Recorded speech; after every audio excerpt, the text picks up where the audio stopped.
welcome to Collider Movie Talk for movie fans. I'm your host, Natasha Martinez, and this is the daily show where we give you all the latest news in the world of movies, plus some insight into what it all means. Joining us today is Mark Ellis. Hello, everyone, and welcome back to the greatest movie news show in the entire galaxy. Like Natasha said, my name is Mark. We're broadcasting live from Anytown, USA, and we want to give a special welcome back to everybody who joined us yesterday evening for the debut of TV Talk. Josh McCouga, David Griffin, Sinead DeVries, and Dennis Zeng and myself popped in as special guests. Thank you guys for making that premiere so much fun. Dozens upon thousands of you enjoyed it. If you haven't checked it out yet, go check it out on Collider Video's YouTube channel where you're currently hanging out. Natasha, let's talk some movies today.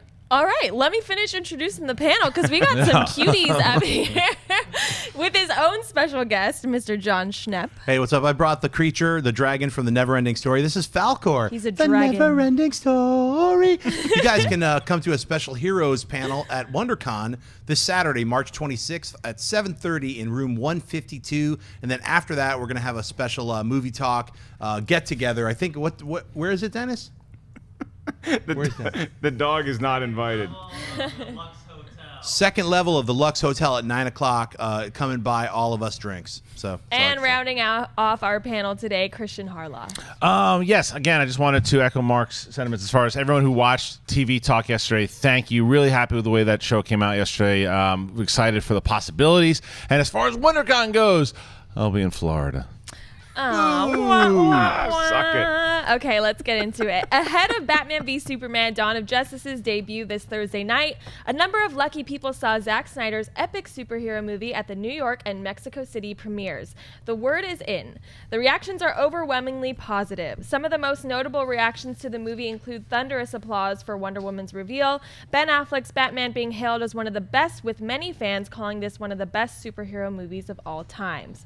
We will still have to wait for the critics to chime in, but for now it appears that Batman, Superman, and Wonder Woman are a hit among the fans. Mark, what are your reactions to the fans' praising of Batman v Superman? Well, I like hearing this news, Natasha, but I would hesitate to say the word is in because these are a few lucky fans who got to see screenings ahead of the actual release of the film, so I can't judge it. I'm not going to take this to the bank that, the movie's great because a select few theaters had fans that love seeing the movie. Look, you're excited to be there early. That's great. I'm very excited to hear this news. I'm just not going to judge the quality of the movie based on early word of mouth that I hear. I need to see it for myself. Now, luckily, I'm going to get a chance to do that with two of my good buddies, Kristian and Jon Schnepp. We're seeing it tonight, lads. We get to check this movie out. It's been a long, long wait, and it's finally upon us. And for the rest of you, or at least most of you, you're going to get to see it this weekend starting Thursday night, probably around 10 p.m., wherever the hell you live. So look, it's nice to hear that fans like it early on. This is a lot better news than hearing, oh man, people didn't like Wonder Woman. Oh, they thought Affleck's Batman was weird.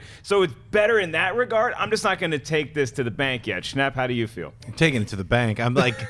It's like, if the fans spoke, there's so many people who are ready to hate on this, and I know they must have been, some of them must have been in there on that Monday screening, and that they didn't say anything, or at least it's I haven't heard it yet, and I'm not going out of my way to, go online right now. I'm trying to keep spoilers to a very minimum. I've been looking forward to this movie my entire life, so I'm very much excited to see it tonight, but it's great to hear that overall, the fans were overwhelmingly positive. That's a great thing to hear, that they were cheering when Wonder Woman showed up, and that this is one of the better Batmans. So that's got me really excited. I have really high hopes for tonight. So that's the environment I want to see the movie in, too, because I'm probably going to see this movie again Thursday night as soon as I can after the Schmoes Know live show wraps. I'm going to run across the street, check the movie out again, because I like the fan experience. I want to hear the cheers. I think we'll probably get some of that even at the critic screening we're going to tonight. And Schnepp, you mentioned going on the internet today. Be very, very wary of going on the internet if you don't want any spoilers. Even in the chat room today, I'm sure some of you guys saw it. Please don't spoil the movie for everybody else. And if you didn't see it, please stop writing fake spoilers, because I'm pretty sure that the Punisher does not show up in Batman versus Superman. Kristian,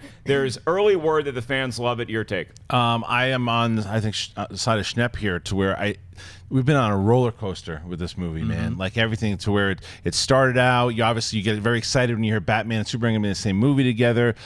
Like Schnepp was saying, so many people are looking forward to this for their lifetime, to see these two guys in a movie together, these two characters. And then you run into that trailer that everyone's like, oh no, it's going to be terrible. And then you get another trailer for that, and oh, it's going to be great. And then you hear other people saying, oh, I heard people who saw it said it was terrible. But now we're getting into a place to where I've been hearing from a lot of people who have seen the movie that loved it. I heard a lot of the fan stuff. I'm just staying away from spoilers.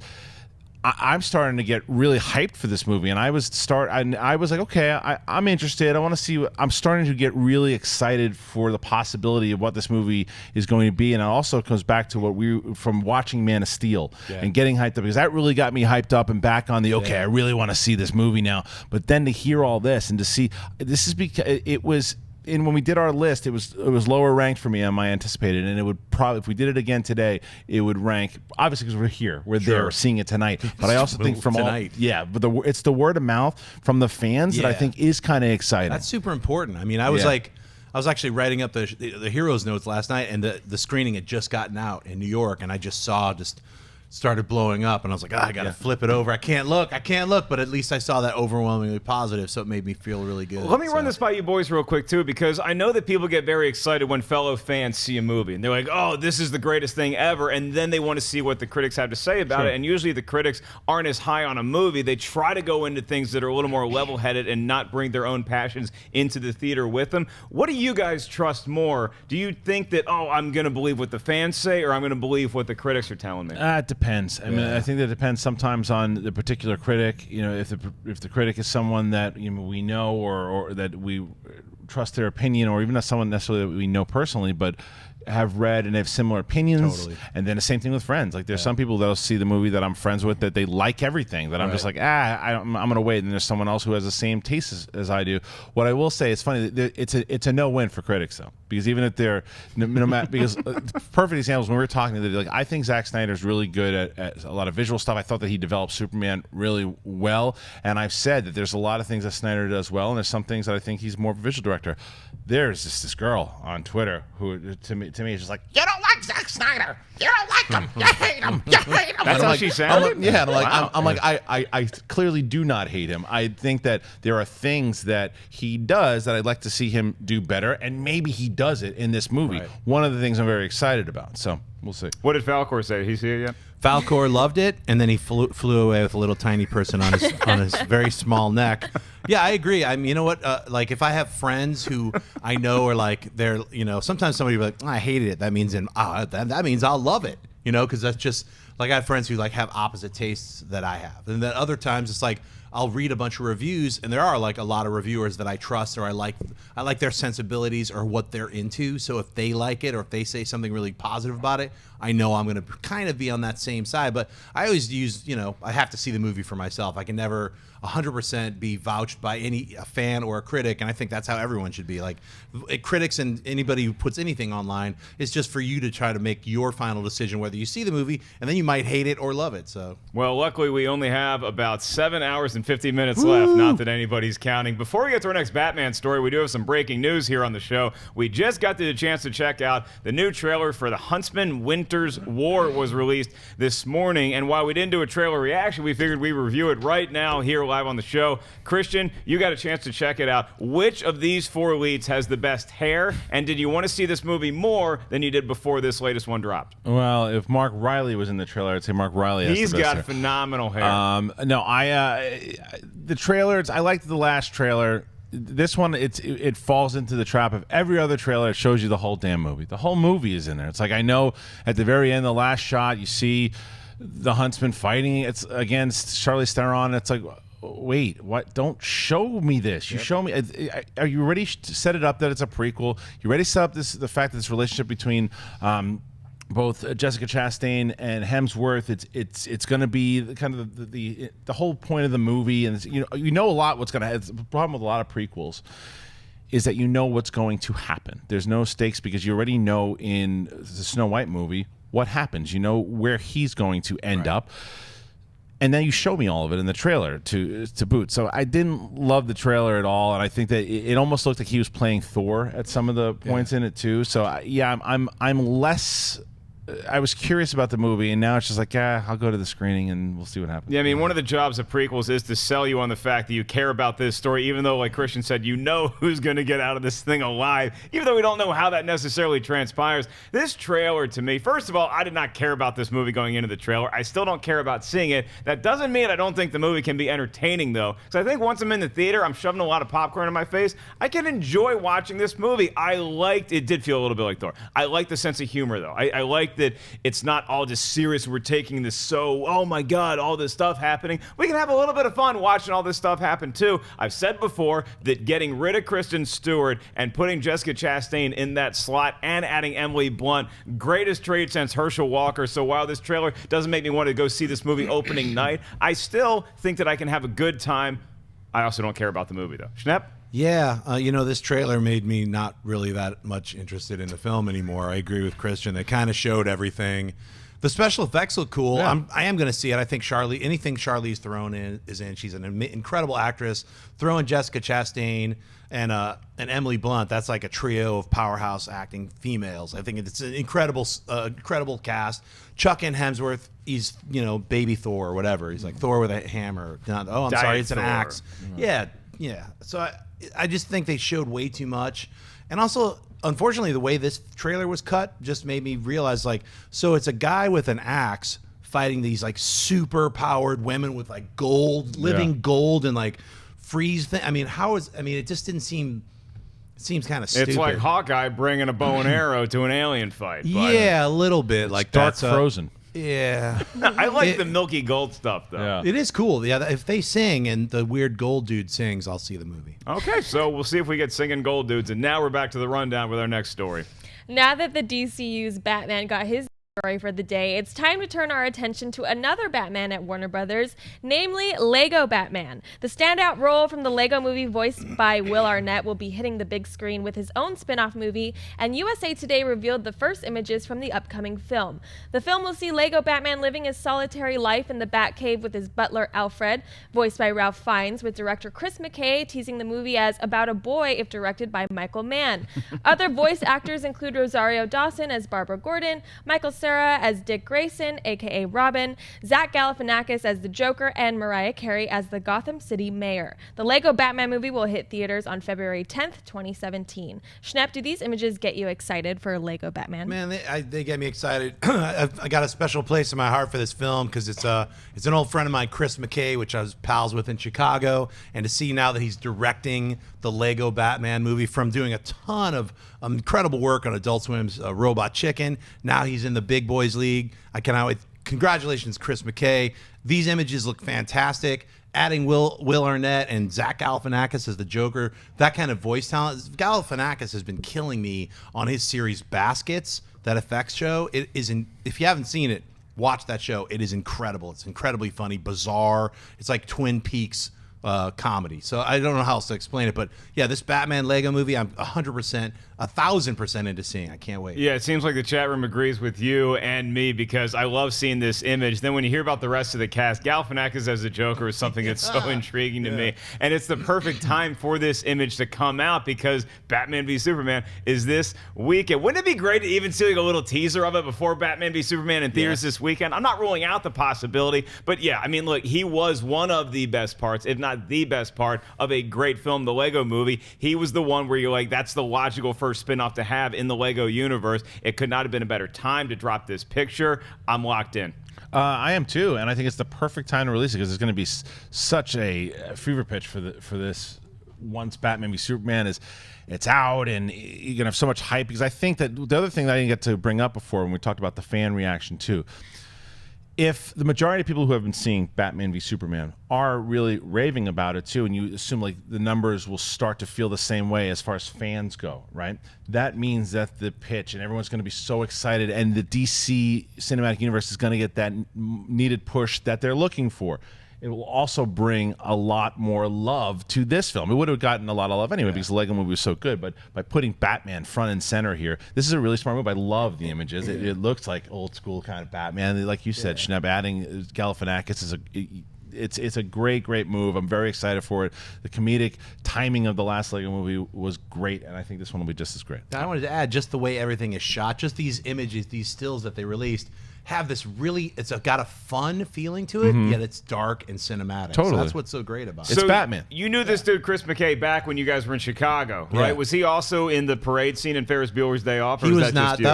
That was a way too early. That was my early teen years in Chicago. This was like in my mid-20s drug-fueled phase. You So. go, wow, that's a nice trip down memory lane, isn't it? Make sure you guys comment on this vid right now. Let us know, what did you think of the first image from the Lego Batman movie. Now it's time for buy or sell. If you're Schnepp in his 20s, that probably involves some sort of weed. But for buy or sell on the Movie Talk Show, we just talk about whether we buy a story or sell a story as told to us by the lovely Natasha. What's first? Terminator Genesis was supposed to softly reboot the entire Terminator universe and launch a new era for the series, but instead underperformed at the box office as a critical dud. Soon after, word leaked from the studio that the future of the franchise was in jeopardy, but that's not stopping Arnold. In a recent interview with Weekend Today, Arnold Schwarzenegger was asked about the possibility of another Terminator film, to which he responded very positively, saying, "I'm looking forward to it, absolutely," seemingly confirming that another movie is still in development. Christian, buy or sell Arnold's comments about another Terminator movie? We'll have to sell it. It doesn't make any sense. Because I've been sitting around thinking that he's going to do this movie. But to be completely honest with you, I have no idea. I do the Conan movie. I do the Expendables. I do whatever they tell me to do. I need the paycheck. Come on. I'm going to sell the comments because I don't think he has any idea. He's just going to kind of nod and say, yeah, looks great. And then until the actual movie is going to happen, he has no idea if it's going to happen or not. It's a sell. But should it happen? Strangely, I'm going to buy that I think it should happen. I don't think it should happen in the direction that it's going, but it should go in a direction, the same type of tone that Ex Machina was filmed, the way that the first Terminator was filmed. It should go back to that. It should go back to a smaller feel and scale back from, because T2 was a great movie. It was a great film, but what it did was it set the franchise in a different direction. It set it in a blockbuster summer popcorn movie to where the first movie was not that at all. It was more of a horror kind of sci-fi film, and that's the direction it needs to go back to. If they can do that, and Arnold certainly can do it, because not only was Arnold the best thing in Genesis, he was really good in Maggie, that smaller film. He can do the smaller films. He can do that. And I want to see that happen again. And you can go back to the smaller Terminator world. So I do think there's potential. When you have so many bombs, the third one was fourth one, terrible, fifth one, garbage. Right. So when you have that, people are going to, the franchise is dead. I really don't think it's dead. Schnepp? Yeah, I agree with Christian. I like a couple weeks or months ago on Movie Talk, I was talking about what they should do with the Terminator. I said very similar things. Scale back, do a low-budget horror film, and because that's what the original was. It was a horror film with moments of sci-fi, but it's basically a low-budget horror film. It works great. I think they should do the same thing with this sixth Terminator. Pull all that big dumb explosions and stupid, end of the world stuff. It's still end of the world, but make it count, make it mean something, make it like Sarah Connor. You cared about what's going to happen to that one character throughout the entire movie, and that's what you need to bring it back to. If you're going to have Arnold in it or not, I mean, I think we know that once James Cameron gets the rights back, which is in like 38 minutes or whatever, it's the clock is ticking. It's like, I think 3 years from now, 4 years from now. Maybe sooner than that. Yeah, and he gets the rights back. I think he's just going to sit on it, Or maybe he's like, hey, look, I've got these 3 other Terminator ideas. I'm going to give it to this other dude. I'll just produce it because I'm doing Avatar for the next 20 years. So it's like, he's not stupid. He's like, no, the Terminator is a franchise. I'll get that back. That's my franchise, and I will make money on it. So if what's the company, Annapurna or it's like Skydance? Yeah. They're the company that still has the rights to the Terminator. I think the smart play is to let's make a $10 million Terminator movie. Go back old school, make a really tight. Even 70 would be okay. It's way too much. You think 7? But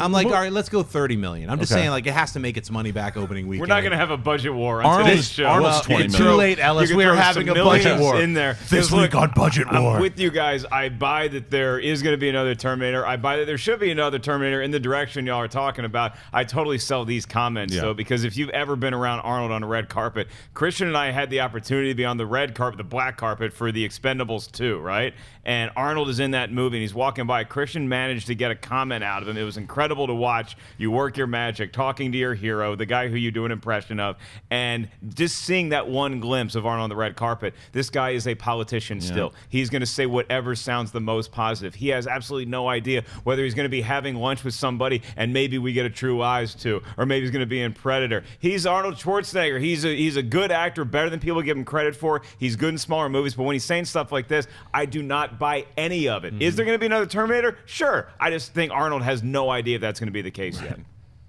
Great. Great.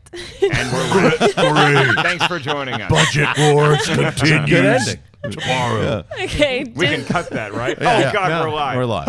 No. Disney's live-action adaptation of The Jungle Book will be packed with A-list actors that will remain off-screen, with child actor Neil Sethi's Mowgli as the only human role. To showcase the talent behind the Jon Favreau-directed movie, Disney has released some stills of the actors next to their on-screen characters. The images include Idris Elba as Shere Khan, Lupita Nyong'o as Raksha, Scarlett Johansson as Kaa, Christopher Walken as King Louie, Giancarlo Esposito as Aquila, and Sir Ben Kingsley as Bagheera. The film opens in theaters April 15th. Mark buyers sell these new images from The Jungle Book. How did they get those animals next to those actors without them biting them? Yeah, I buy this. This is incredible. Look, it looks so realistic. I can't get out of my head that these aren't real animals. I love everything that The Jungle Book has done, press-wise, advertising-wise, to get us hyped for this live-action movie. These things are phenomenally done. These images are just the latest in a train of pictures I've seen from this movie, and then the trailers, too. I love watching these. It's a huge buy for me. Kristian? I buy it. I mean, look at that King Louis one. King Louis. So great. That's a giant orangutan. You look at that. You just say, I'm sitting here. Yeah. Louis. It's so amazing. I saw these things yesterday, and this is a movie that I think is being underhyped because of obvious reasons with Batman v Superman, and then you got Civil War coming out. This is a movie that really played well when we saw it at D23. The spots, the way I think they've been marketing this movie well. Yeah. And then the last trailer finally showed what we got to see at D23, and to put these images of the characters of the animals next to the actors playing them, and you get a full shot of exactly just the way that they're sitting, the way that they're posed. Like it's like even look at Scarlett Johansson. And just that kind of snake-like picture. You know the characters are going to be playing. Just from their faces alone, you know the kind of characters that even if you're not familiar with the Disney animation. So I am really hyped up. We're going to see this movie, I think, in like a week. Yeah. And I'm pumped. Love the way that they look. And also, it's like, Batman v Superman comes out this week. So I like that they're just remind you that they're there. You'll really, fire up the hype machine the week after Batman versus Superman. When does and it get come it. out? The Opening? 15th April is the 15th. release date. So. Okay. It'll be in the public consciousness by that time it comes out. For today, though, these pictures look pretty great, right? Yeah, I'm a big fan of the original Disney Jungle Book. I love all the songs. I know them all by heart as a kid. I could sing any one of them. Challenge me. But I might have a couple of lyrics wrong. But these pictures I totally buy. And I'm one of those guys that's sort of like, I like Mel Blanc. I like the old school voiceover acting. And we live in a different time now where these pictures that are being released are to sell to the mom and the dads and to just the regular non-kids who are like, oh, Scarlett Johansson's in this. Look, Ben Kingsley, he's a good actor. Oh, there's Idris Elba. It's like, it's not just a picture of the animal. It's Right. the actor who's really well known for being an actor visually, and they're playing the voice of that. Usually cartoons didn't need to rely on that, but that's a sales technique. I'm glad that they went with this sales technique to do it because it's very classy. It's like they're all posed in it, like you said, in a way that kind of feels like their character a little bit, but not like Christopher Walken isn't like doing any kind of monkey style Right, stuff. it's But not it's over like the head. a little bit reserved. Yeah, so I really like it, and I'm very excited to see The Jungle Book. I think all the trailers I've seen so far just get me really amped to know that it's not exactly like the original Jungle Book, but it's going to carry a little bit of those moments in there. So Yeah, I'm the really excited. superheroes are going to dominate for a few weeks, but then if these pictures are any indication, there's going to be a new king of the box office come April 15th. Yeah. What's our last buy or sell today? While chatting with Laurence Fishburne about his role as Perry White at the Batman v Superman Dawn of Justice press junket, Collider's own Steve Weintraub asked Fishburne about his part in John Wick Chapter 2 and how his character would fit in the universe established in the original movie. In talking about his part, Fishburne said, "I'm not part of the Continental world, no, but I am a part of another world that exists inside the world of John Wick. That wasn't something that was clear in the first movie. It's like a part of his world that exists, but you wouldn't know about it, and it won't really be revealed until the second movie." When Steve asked him how much action he'll see in the movie, Fishburne replied, "A little bit, not a whole lot, very, very little." John Wick Chapter 2 will star Keanu Reeves, Ian McShane, John Leguizamo, Bridget Moynihan, Laurence Fishburne, and Lance Reddick. The release date has not been set. Schnepp, buy or sell Laurence Fishburne's comments for John Wick 2? Yeah, you know what? I'm buying this 100%. You got Neo, and now you got Morpheus, son. That's how he's like, look, I'm in a little bit of action because he's like, John Wick, I have 2 pills right here. The red pill will take you to the Continental. The blue pill will explode your brain, and your dog will come back to life. I think it's a great casting. I'm glad that they're bringing those 2 guys back together in this film. All of us love John Wick. We're all super excited to return to the Continental, and it's cool to hear that good old Morpheus is not going to be involved in the Continental, but on even maybe a weirder and deeper and stranger scheme. Maybe he's the assassin's trainer. Maybe he's that guy. Who knows who he's going to be. Damn, so if the blue pill makes my head blow up, but it saves the dog versus me getting to go to the Continental, I might have to be a dick and take the Continental Bam! one. That's being a dick. I am totally buying Falcor this. just went like I that. know. Falcor was like, you disappoint me, Ellis. That's how Falcor talks, in this kind of voice. Right. You know, there is a pill situation here, too, because like you're talking about going deeper into another world where it's not necessarily the Continental, which is the first John Wick. You get exposed to what's going on there, seeing that there's going to be something else like that, but even more detailed and mystery-oriented that we get immersed in. I am so locked into whatever this movie is, whenever it comes out. We don't have an official release date yet, but having talent like this in a movie always helps. When it's an action sequel, do you have to necessarily go bigger and bolder anymore, or do you just get a better cast than you even had in the first movie? Laurence Fishburne's a great indicator that we're going to get that, so it's a huge buy for me. I'm with you guys. Huge buy. Please make Fishburne his mentor, like the guy who taught him how to do all this stuff. That would be such a nice throwback. That would be. It would be, and subtle enough to where he's just the guy who taught him how to be as badass as he is.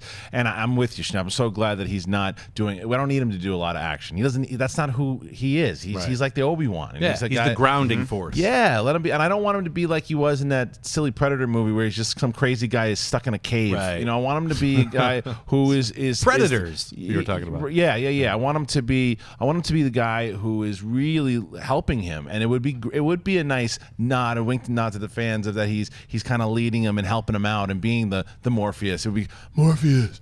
I was more Christian Bale, I think, as Batman. But Dude, you've already done 2 really good impressions. Don't blow it. Yeah, Don't no, blow it. I mean, you know, you're doing great. I'm saying, thanks. don't push yourself. Don't push it. But I think that if you have these comments, the fact that they went after him, and I think that also Warner Brothers knows that it would be to get that reaction of the "It's Morpheus, son." Yeah, totally. That should be on the poster. Yeah, it's Morpheus, son. That should be awesome. That'd be on the poster. Yeah. It's like second when he shows up on the screen, the whole theater should scream out, "It's Morpheus, son!" That's the whole thing, but in Keanu's voice. Whoa. Yeah, I love it. What do you think Gary Busey would say about this news? Oh, I believe Gary Busey just ate some pineapple backwards and is sleeping in a van.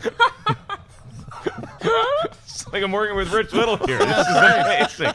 Well, that does it for buy or sell. How many Christian's impressions do you guys buy? Let us know right now in the chat room. Coming up next is the segment that we love talking about because it's about movies that are in theaters this weekend. It is called Opening this week, and it's brought to you by our friends over at AMC Theatres. So, Natasha, please tell us, what is coming out this weekend? All right, coming out is My Big Fat Greek Wedding 2. Parenting and marriage is becoming tougher and tougher for Tula, played by Nia Vardalos, and her husband Ian, played by John Corbett.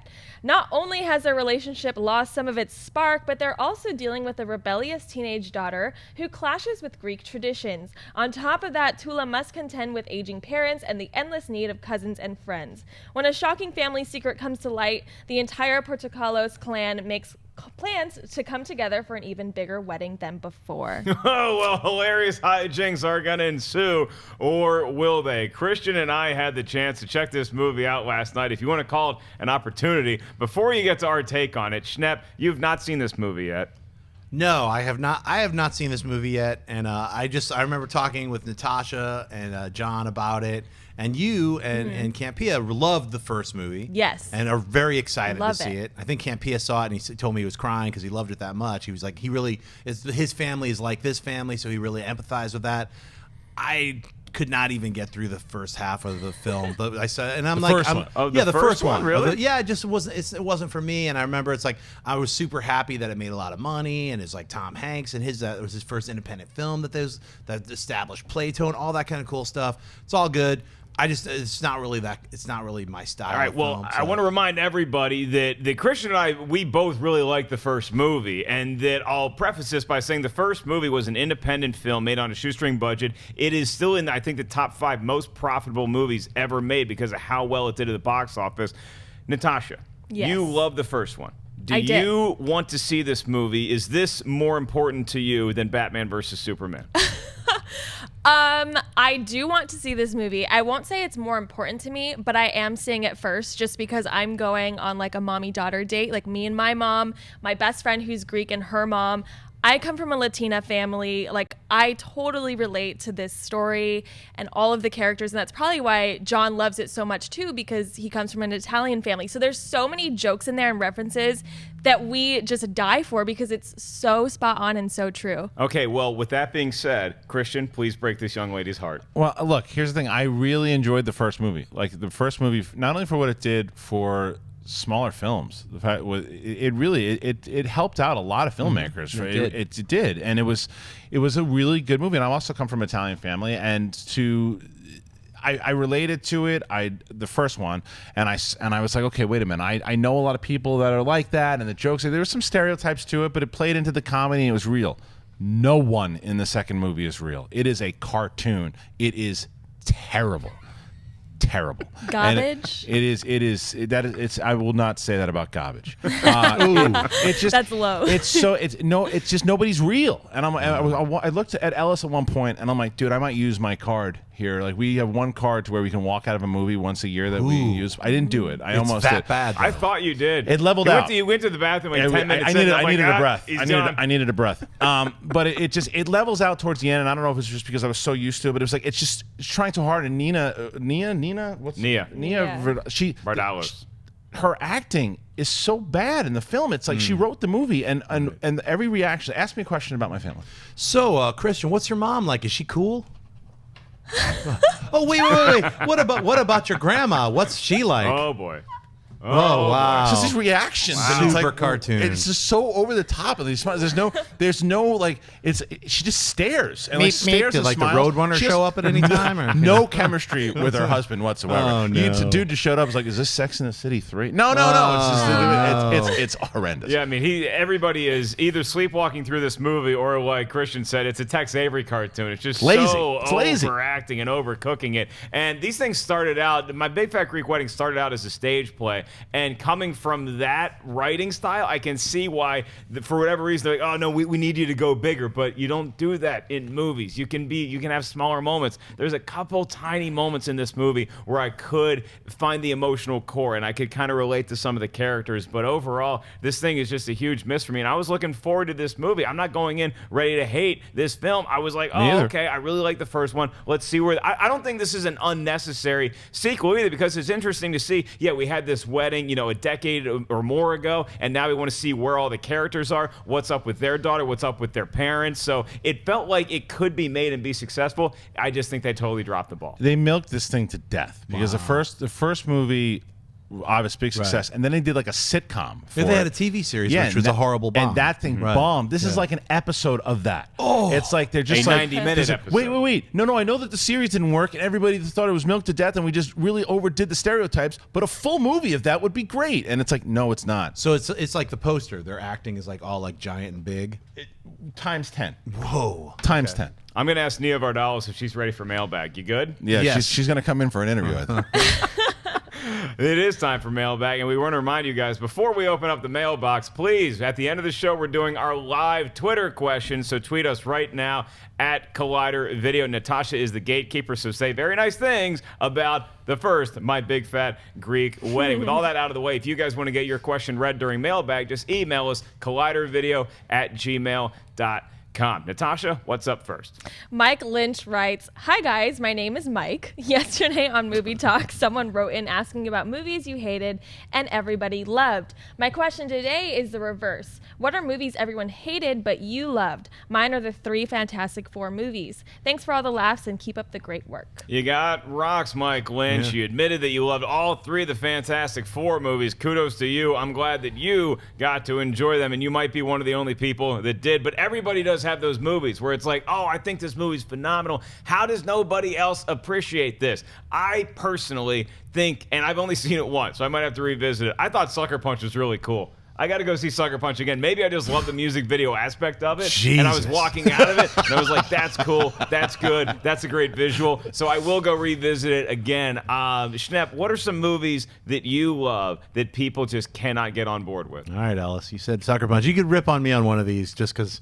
I will. I won't take the Lord's name in vain, as you do. I didn't know. I was saying Jesus like, yo, what's up? Oh, okay. It was for me, I got a list. Zardoz, Prometheus, the 1980s Flash Gordon, Punisher Warzone, The Hidden with Kyle MacLachlan, Gamer, Saturn III, The Lathe of Heaven, and Equilibrium. What's up? Wow. I've heard about half of those movies, and I'm with you on Prometheus. I really enjoyed Prometheus. A lot of people kind of crapped on it a little bit. Another one, as you're reading off your list, is that sometimes movies just get you at the right age. Yes. And it doesn't matter if the quality of the film, it always is going to be a good movie to you. Mm-hmm. So I'm going to say the only Encino Man was a movie that they hinted at a sequel at the end of that movie, right. and it never panned out. I wish it did. I'd still be up for it because I thought Pauly Shore in that role, Sean Astin, Brendan Fraser, it's a really, really good movie that I haven't seen in about 15 years, but I can still quote every line. Kristian, movie you love, everybody else hates. I'll say that This Is Where I Leave You didn't do very well critically. People didn't really. Yeah, I don't understand the hate for that. I really enjoyed that one. Which film was that again? It's with Jason Bateman, Tina Fey. Oh, I didn't Kylo see it. Ren's I in missed it. Yeah, I'm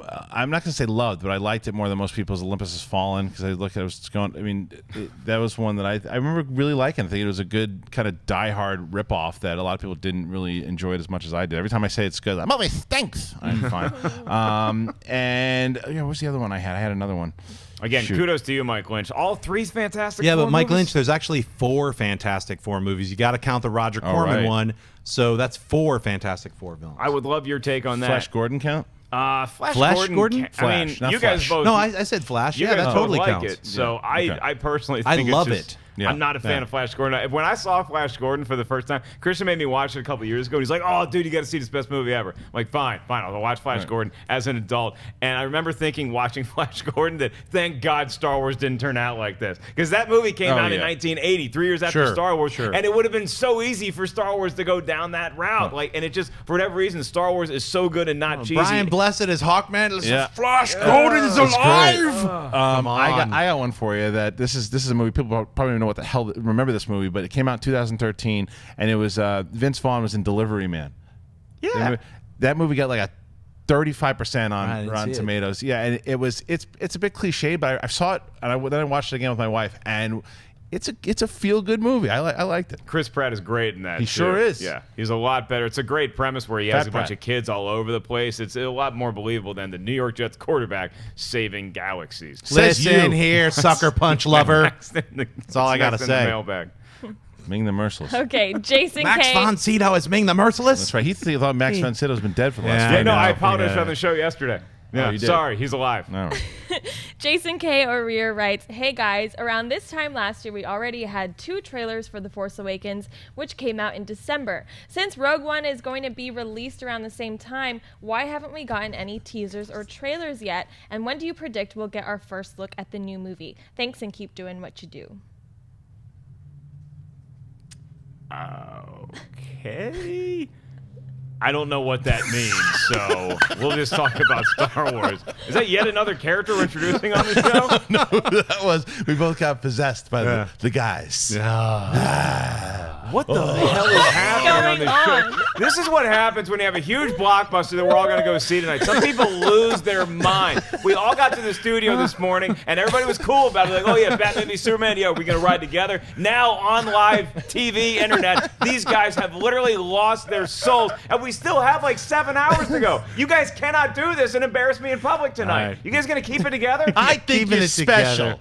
We love you, Mark Ellis. What is wrong with you people? Natasha, call the cops. This is going crazy. All right, Rogue One. Yeah. When are we getting this trailer? I know I was going to throw it to you. You guys don't get to talk anymore. I think we're going to get a Rogue One trailer during Civil War because I originally thought we might get a spot during the Super Bowl. In retrospect, that seems like the right play for Disney to not put that trailer in with a bunch of other movie trailers and something else going on that's going to have the conversation. Disney wants all the conversation whenever the Rogue One trailer comes out to be about the Rogue One trailer. So I don't think it's going to happen during Jungle Book because Disney, remember, they have a lot of movies coming out this year, a lot of big budget, huge blockbusters. So you have Civil War coming out. That's going to be the focus. Once Civil War comes out, you might get a teaser of Doctor Strange. You might get a full trailer. I also think you're going to get the very first teaser for Rogue One. And I do think that teaser is going to maybe not show you Darth Vader, but you're at least going to get to hear his breathing. With all that said, it is time for live Twitter questions. Just kidding, you can talk. Thank you so much, Mr. Grace. I think for me, I also think it's going to be Civil War, but I wouldn't be surprised if it was Jungle Book. And I think it'll be longer than like a 30-second tease. I think we're going to get if they're going to do it for Civil War, you're going to get a pretty nice trailer because we're less than a year away. I think that you'll get a nice trailer. They'll give you something that's going to set you up because they really have to start marketing this movie to the fans who don't know what Rogue One is. Because some people might think, oh, Star Wars movie's coming out? Oh, Rey, they're going to continue Rey's story. We'll find out if she's a Skywalker. And it's like, no, this is something completely different. That's why you have to put Darth Vader in it. Darth Vader has to be in this trailer more than the breathing. You have to show him in the first one if it's going to be during Civil War because you've got to let people know what this is because right after that, you're getting both Star Wars Celebration in July and then 3 days later is Comic-Con. There will be way more that will be revealed, whether it's Celebration or Comic-Con. A bigger trailer will drop then. So once they do start marketing Rogue One, it's going to come fast and furious. If you guys act like this during Batman v Superman, I can't imagine what it's going to be like to host movie talk when Rogue One comes out. Oh, I gotta say, I agree with Christian. Jungle Book sounds like the better film to drop the very first. Like, remember when they did that very first Force Awakens? We went to the theater to see it, and I think it was only like 60 seconds, and a lot of it was just like black fade ins and black fade outs. And you're like, what is this, and what's it going to be? And you guys saw a teaser trailer like a year ago, right? Yeah, and it was something that they just made specifically for Celebration. It wasn't. But there was no real footage. It was no real footage. They just threw something together. ILM was like, oh yeah, let's do this and add in some sound effects. Now, having said that, it looked phenomenal. I would even be happy seeing that in a theater again. That's all I'm saying. Just because it was so cool. No one else has seen that. You guys saw the you very can watch select pirated footage on YouTube, but it's not the same. A lot of people aren't seeing it. I'm saying they might use that last closing shot, which is really big and sort of like kind of sets the tone, or they could use that as the opening. But if they wanted to do like that kind of the same kind of marketing technique that they use for Force Awakens, April 15th would be great to do it. Number one, it gets a lot more people into the theater to see Jungle Book, just like the Star Wars trailer is going to be opening. Everyone's going to know where it's going to open. Everyone's already going to be seeing Civil War. And that's when they should be dropping that Doctor Strange trailer. Well, they're probably going to do that as well, too. But I think that the reason that behind them dropping in Civil War is because, look, we all know that whether it's Jungle Book or Civil War, it's going to drop on the internet first. Sure. Drops on the internet first, it gets a lot of notice, but it's where do they want to have more eyes on that trailer in the theater? Because people are going to watch it online regardless, but where do they want to see more eyes? They're going to want to have more eyes on Civil War. Like during Civil War opens up, it's going to be one of the biggest movies of the year, if not the biggest. Right. It's certainly in the top 3 or 4 contenders.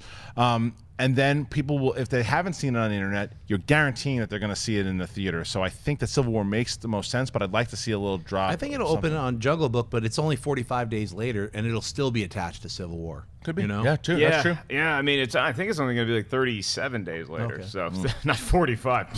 Sorry, All Ellis. right. So, Natasha, here's what we're going to do. We're going to take some live Twitter questions. I'm going to get the cattle prod out in case these mutants decide to act up again, and give us our first query. Okay, Dayon asks, which first movie was garbage but had a great sequel? So the first movie wasn't good. but the second movie, The Purge, is a great answer call. from the Yeah, I guy who love Purge hasn't 2. seen Purge 2. I haven't seen either one of them. Dude, treat yourself to Purge No, Anarchy. Purge 2 was really fun. I know, but that's what and I've I'm heard. really looking forward to the third Purge. Right. Yeah, I mean, you can at least think of improvements. Like, the first Evil Dead is really cool, but Evil Dead 2 is the one that was like, oh, this is the classic that you're seeing. Man, it is really tough to think of another. Purge is a really good one. I've got one, but Yeah. I'm having a hard time remembering. It's Jason Statham, and it's the first one. It's like his heart is like, Crank. You talking about? Yeah, I'm talking about Crank, and Crank 2 was even better. Crank 2 took everything that Crank 1 was and elevated it to that next level of total insanity where they're like, look, this is a cartoon movie. You're not supposed to take it seriously. He's like shocking his chest every 5 seconds to like stay alive. And it was so much fun. If you haven't seen Crank 2, you don't even have to see the first Crank to enjoy Crank 2. It's so much fun. Yeah, don't try that crap at home. It's No. not real.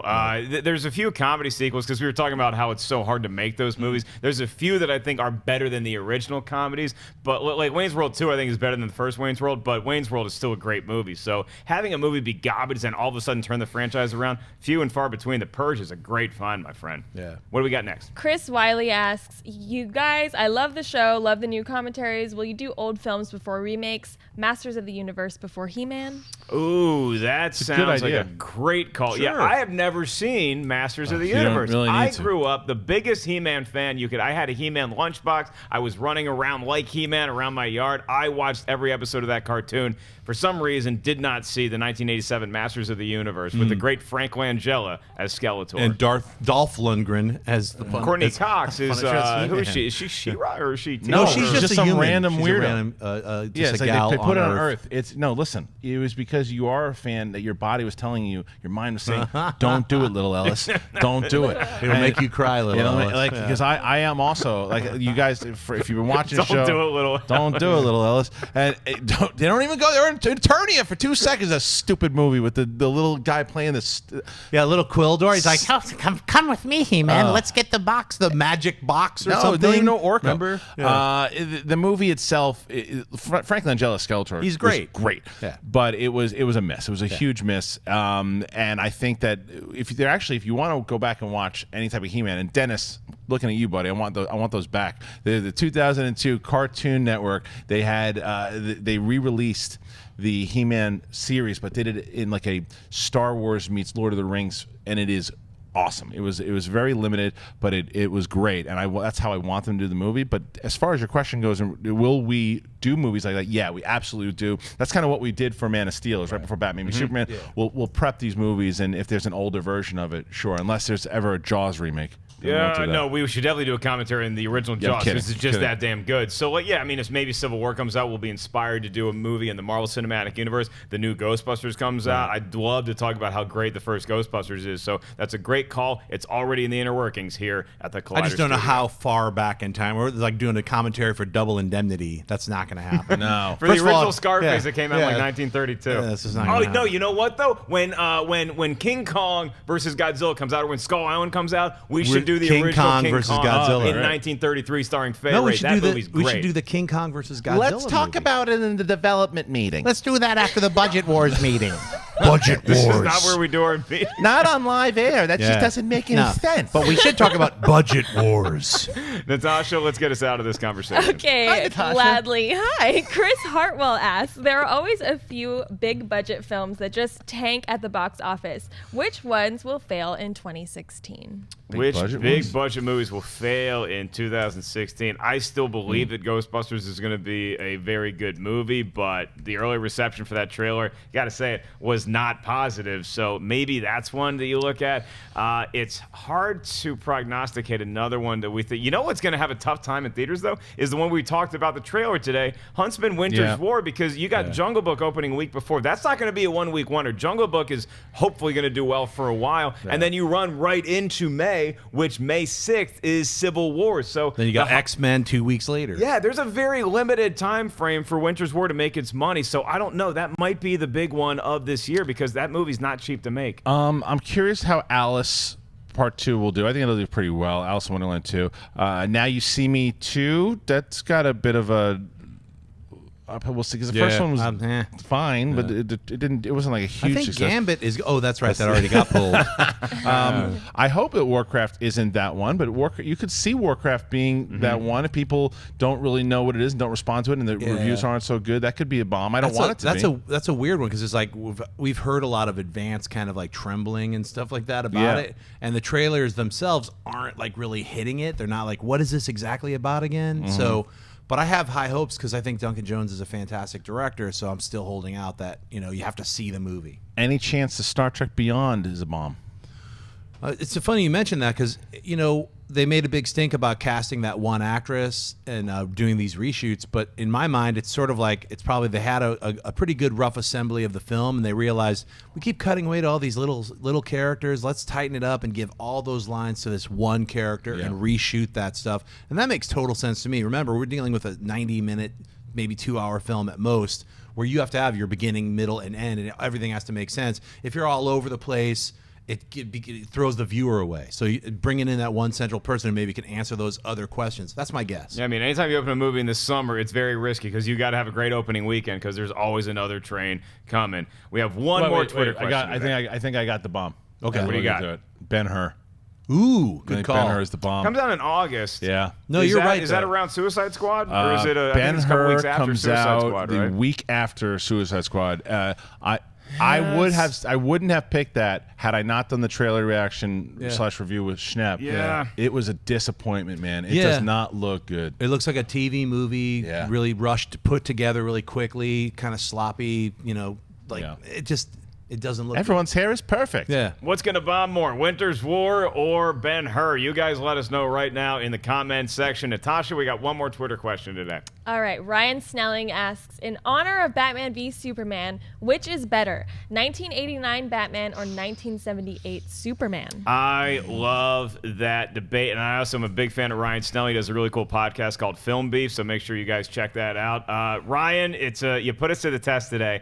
1978 Superman the movie was so crucial in getting every other superhero made, including the ones we get to see today and this year. We would not have those if we did not have Christopher Reeve as Superman leading the way back in 1978. I still think the better film, the one that holds up more today and I watch it more, is the 1989 Batman. I love, love, love everything about that movie. That's one of those films, too, that hit me at the right time. When I was a kid, I remember being aware of Superman, but that was before me, so I'm going to say 1989 by the slightest of margins. Batman is better than 1978 Superman. It even sounds weird coming out of my mouth, though. Schnepp, what do you got?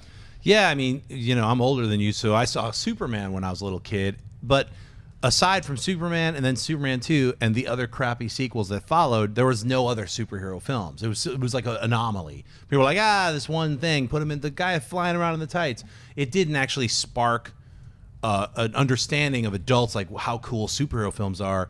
And 1989's Batman I saw when I was a teenager, and that movie did it. That movie did spark it. That movie was the movie that got over on the rest of the world, where they're like, wow, I didn't know superhero films could be like this. You look at Batman now, and it's a little janky, a little corny in certain areas, but back then it wasn't. It was cutting edge, and because nothing had come before. Now you have like 30 or 50 different superhero movies, as well as like hundreds of episodes of television to compare Batman 1989 to, which they've cribbed a million different things from the outfits to the design to the lighting. Everything has been kind of cannibalized from that 1989 Batman. So, and especially like seeing that Batman, even though it wasn't Frank Miller's Dark Knight, which I feel like that's what we're going to get bigger moments of with this Batman v Superman movie that we're seeing tonight.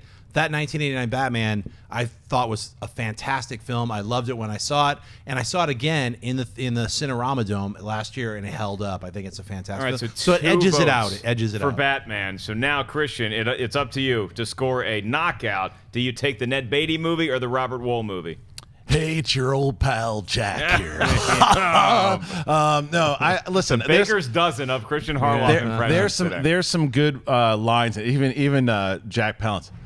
When he does the impression of Jack Palance. Yes. And you are my number one. Yeah. A guy. Yeah. I mean, there's so much great stuff in that film. There's a lot of quotable stuff.